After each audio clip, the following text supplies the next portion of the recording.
Dr. Lauren Barghout. I work in artificial intelligence, and I specifically work in machine vision. And I'm here to talk about fuzzy logic and the perspective of looking at imaging in 5 dimensions. So this journey started with Lotfi Zadeh, who invented fuzzy logic 50 years ago with his paper Fuzzy Sets in 1965. And Lotfi was on my PhD committee. And anyone who is working on a doctorate, you know the terror of doing a PhD oral. You have to prep. And Lotfi agreed to be on my orals. And at the end of agreeing to be on my orals, he said, "Oh, and by the way, Lauren, I want you to answer this question for me. What is an edge?" And I looked at him and I said, "Well, what do you mean, what is an edge?" And he said, an edge. Like, what's an edge? Like between your nose and your cheek. And this is what edge detection looked like in the 90s. You all see the picture of Lena, standard computer vision picture. It's in pixel land. That's what I refer to it. And you're running it through a various number of edge detection algorithms. Probably most people in the room are familiar with this, and you get results like that. Now, if you look at that, and you have a mentor like Lotfi, how are you going to answer the question of what is an edge? Hard question to answer.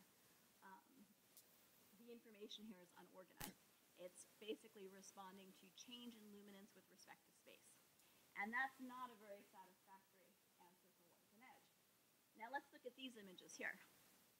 So what does everyone in the room see on the right?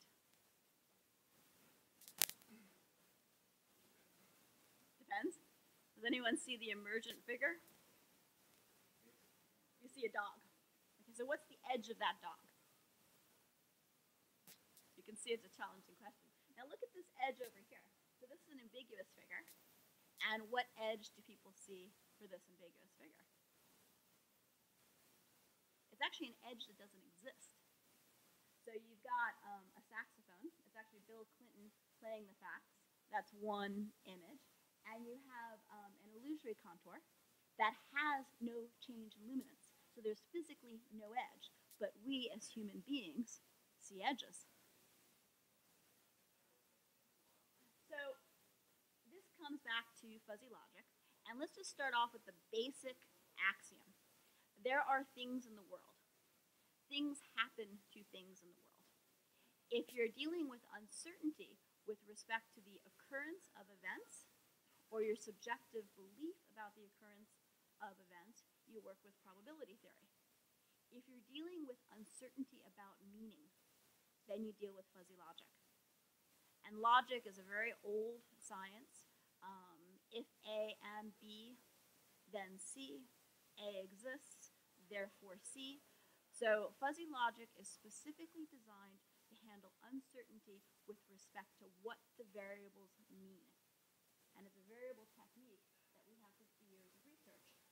Now, trying to answer the question about what is an edge in pixel land, which is where images are, is equivalent to Mr. Square trying to discuss and understand where the edge of his friend, the sphere, is in the book Flatland.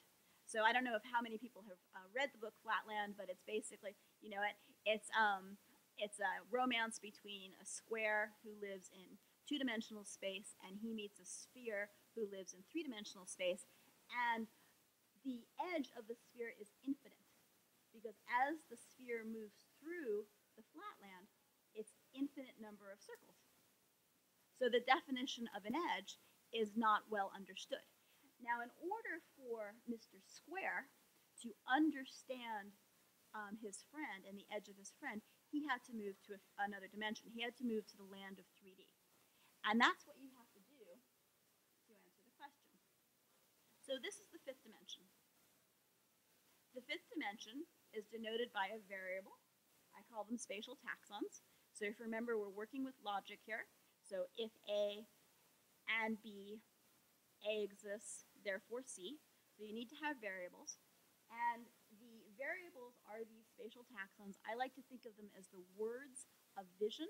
They're the basic building blocks of scenes. And spatial taxons move within a fifth dimension, and the fifth dimension illustrates abstraction.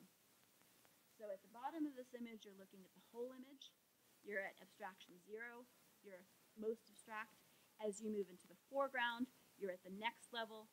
As you go deeper into the image, you decrease your inclusiveness and you get less abstract. So it's actually a simple answer. But this was important for answering the question. So if I want to describe this formally, vision is a 5-dimensional space. You've got the 2D plane, pixel land, which we're all familiar with. You've got the dimension of time, if you're in a movie. You've obviously got 3D depth, which is distance between me, the observer, and everybody in this room, and it's what you go to a 3D movie to see. But you have the fifth dimension, and the fifth dimension is abstraction. Now, the power, and here I'm just going to define what a spatial taxon is, because a lot of people ask me what it is. A spatial taxon is something that everyone is familiar with from the language that we use to describe images. So when we talk about a photograph, we talk about a scene, we talk about the foreground, we talk about objects or groups of objects within the scenes, we talk about a particular figure in the scene. That's all it is. Those are spatial taxons. So the answer to the question, it took me 10 years, by the way, to answer Lotfi's question, long past my PhD orals. So 10 years later, I could come back to Lotfi and I could answer his question about what is an edge. And the answer requires first answering the query of which dimension or which spatial taxon in this fifth dimension of abstraction we're referring to. And once we've denoted that, well, the edge is the outline of that thing. Now think about how powerful this is, because I showed you all what edge detection looked like in the 90s. You had spurious edges. You had tons of luminance contours. And those contours didn't have any meaning in and of themselves. But once you clarify it and you say an edge is the barrier between a spatial taxon and the background, now it becomes very powerful. You know what it is. So now all those responses to luminance become texture if they're within the spatial taxon, and they become the texture of the background when they're outside of the spatial taxon. So thinking in fuzzy logic and focusing on the uncertainty in the meaning of the variables developed a powerful technique that you simply could not handle if you were dealing directly in probability theory and if you were dealing with the question directly in pixel land. So now we come back to our original image. The edge is the contour around the dog. So that's a spatial taxon. The dots on the Dalmatian, well, that's texture. And the dots in the background, that's the texture in the background. And we come back to our illusory figure. And the answer as to what is the edge, well, that depends on which illusion you've decided to perceive at that moment. So if you're dealing with the saxophone, this is actually data. I pulled this off of some work that I did at Burning Man.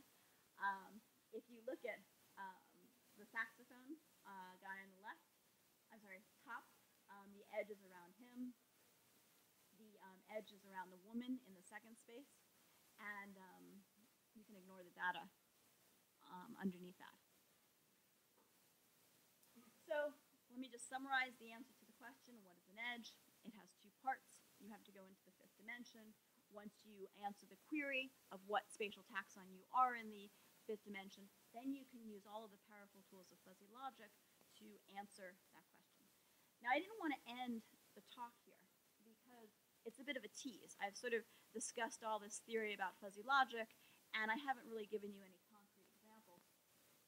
And so I want to say why this is important. So I apologize for the quality of this image, but what this image is showing is the state of the art in object recognition in vision. And on the left-hand side, you see accuracy. So accuracy is if you have a photograph and it has 5 objects within the photograph, you run an object recognition system on it. If it identifies one of those 5 objects, it's considered a hit. It's considered a correct response.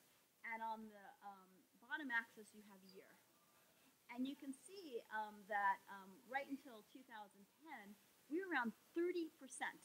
So those are very liberal, loose definitions of success. But we were only getting 30% from some of the best techniques that were out there. Then we came up with the convolution neural net. It jumped up the performance by 14%, and now we're oscillating around 50%. And if you look at the field, you see huge arguments. You know, people add an improvement, and they get to 51.1% in improvement. And then another lab will make another change, and they might get it to 51.12. But pretty much it's plateaued. And I believe the reason these techniques have plateaued is because they're trying to solve the problems with machine learning without going into the fifth dimension.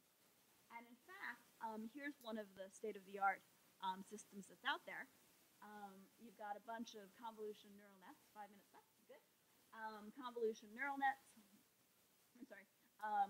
Convolution kernels. They've been derived from a machine learning technique. They exist in flatland. And these are the techniques that underlie a lot of the machine learning algorithms. So again, you are in the flatland, the pixel land space. And I'm going to give you a tease about what happens when you go to fuzzy logic. I'm not going to explain this complicated diagram, but what I am going to say is that in this bottom corner over here, I have what's called conceptual variables. And we're loose as to the meaning of what those concepts are. Those concepts come from psychology and perceptual organization, things like bilateral symmetry, meaningfulness, uniform connectedness, proximity, the soft psychology. And when I run this on some systems, these are the results that I get. So the clusters are meaningfulness here. You can see that in front of each one you have no blur, some background color, very important for foreground color. These are all fuzzy. It's fuzzy variables. And on the far left, you see the original image, the ground truth. That's what humans segment. And this is what we get. Now, I personally find this result amazing. The fact that it can pull out that leopard under this circumstance, to me, is just a phenomenal result. And the reason it was able to do that is by focusing on meaning. We changed image segmentation into a series of two-class inferences, where each inference problem, we were asking, does it belong to the spatial taxon or does it not? So we restricted the solution space, and we did that by focusing on meaning and using these 50 years of techniques in fuzzy logic. Here's a different cluster of meaningful variables and the types of results that we get. Here's another one. Here's another one. And then I'd like to conclude with a quote from Stuart Russell. Stuart Russell and Peter Norvig wrote a book called Artificial Intelligence. And he gave a talk at the International Proceedings of Meaning of Uncertainty in France, in which he said that artificial intelligence was at a new dawn. And his basic premise is that within the field of artificial intelligence, you had two parallel tracks. You had people who recognized that the world had things in it, and they used logic. They used first-order logic to infer knowledge about these things and knowledge about the world. Then you had another set of researchers who knew that the world was uncertain, and they used probability to infer information about the world using probability. And right now you have a trend where both traditions are converging. So I'd like to add with Stuart Russell and say that the new dawn for AI also includes using the 50 years of analytical work and tools of fuzzy logic to directly go after the meaning and the ambiguity within the meaning within the logical framework. So I'd like to say thank you to a bunch of people.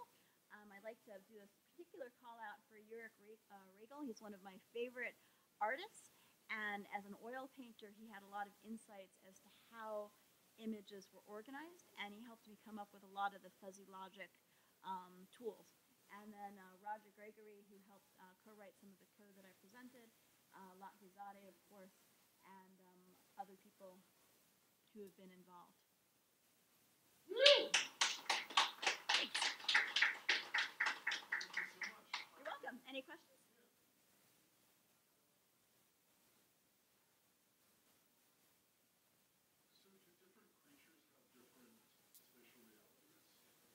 believe so. I think it's on all levels. So meeting with respect to uncertainty is going to happen on a very physical level. So vision allows you to navigate through the world. So if I take my hand and I swipe it across this desk and I hit this computer right here, my visual system is going to let me know that this is not a clear path. So there's the certainty with respect to what this is, really is respect to whether or not it's an obstacle. But if I'm using it for a different reason, and I want to see what it physically is as a computer, then the level of what I'm trying to focus on, the level, the query as to what the meaning of what it is different. So I believe that different animals probably have different things that they're querying. Okay. What I took basically from this is you're doing your basic visual search, getting a guess at what the object is, and then continuing on and stuff like that. Actually, it's slightly different. We're assuming that scenes are organized according to a standardized taxonomy that is it's a nest of spatial taxons.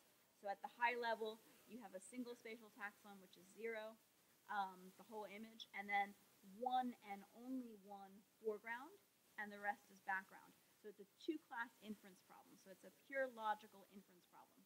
Does this belong to the foreground? Does this belong to the background? And we model the queries, we model the agents, the fuzzy logic agents that make that decision using fuzzy logic. We come up with the result, and then we make the cut. The cut is crisp, so it's not fuzzy. And then we do it again. So it's an iterative process. So we assume that the scenes are structured a particular way, and then we're flexible with regard to the type of psychological variables we build into the model.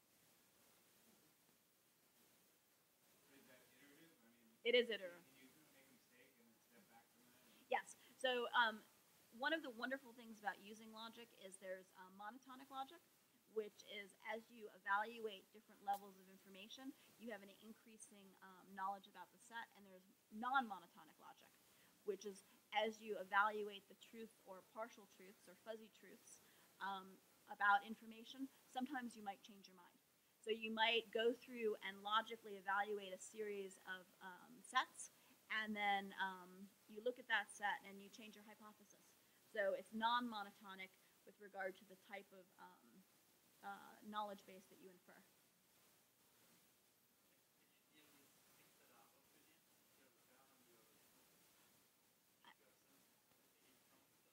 Occluding? Yes. So again, what you're doing basically is you're assuming that there's a structure beforehand.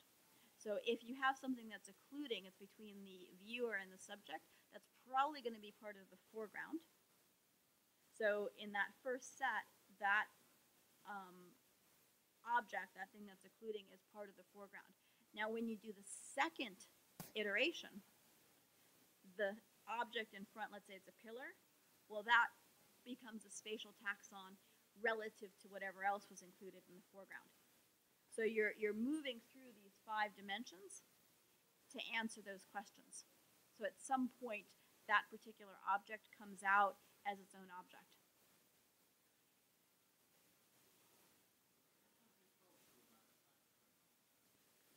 Something cultural? It is Bill Clinton. Oh, you don't?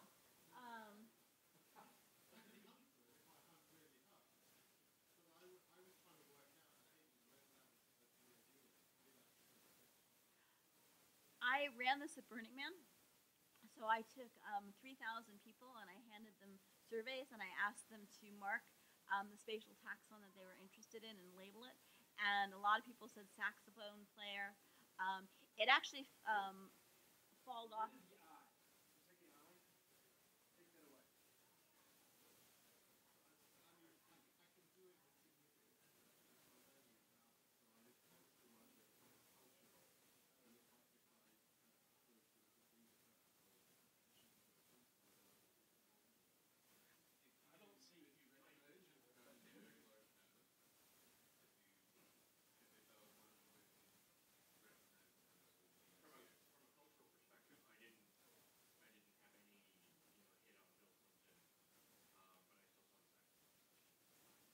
And that actually brings up another wonderful point of the research. When I did the research at Burning Man, I plotted the frequency distribution and the rank of how people chose spatial taxons, and I found that it followed Zipf's law. Now, anyone who's familiar with natural language processing knows that humans organize words in terms of Zipf's law. So I actually think that underlying this research, there's a much more theoretical question, which is that the human visual system is trying to minimize the attentional resources necessary to do the task and trying to maximize the utility of the task. So Bill Clinton is a very subordinate level and very specific task, and that has a lower frequency result in the data, which is what you'd expect from Zipf's law in language processing.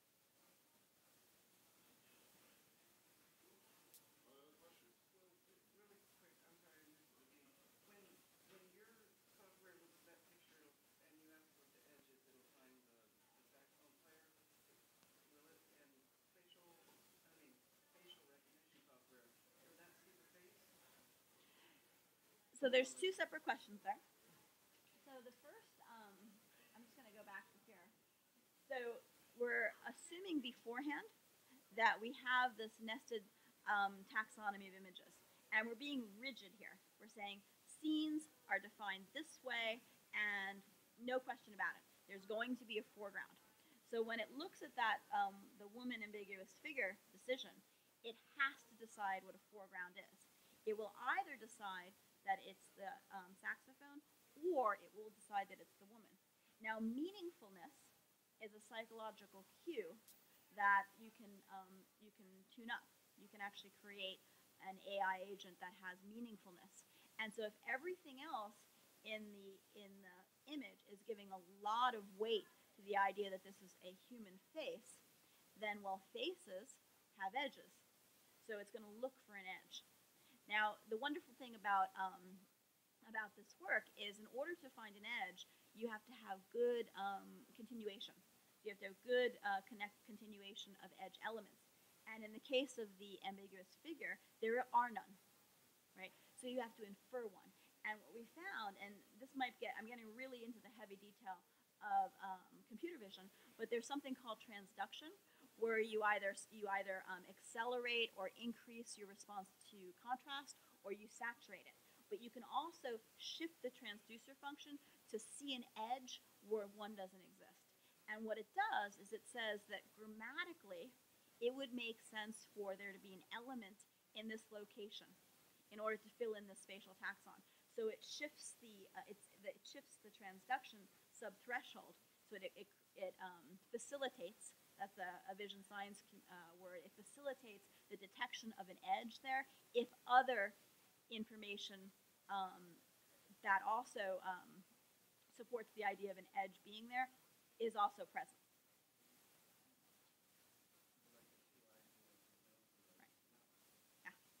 So if the meaningfulness cue and all of the other visual grammar is present to support it, then it's gonna shift that transduction function so that it facilitates the recognition of an edge, even though the actual physical input of the edge isn't there. This would be a lot quicker if the camera moves, right? I'm sorry, what? It'd be a lot quicker to decide that if the Oh, yeah. camera's moving, because then you get to see You use motion. Motion is a very powerful cue.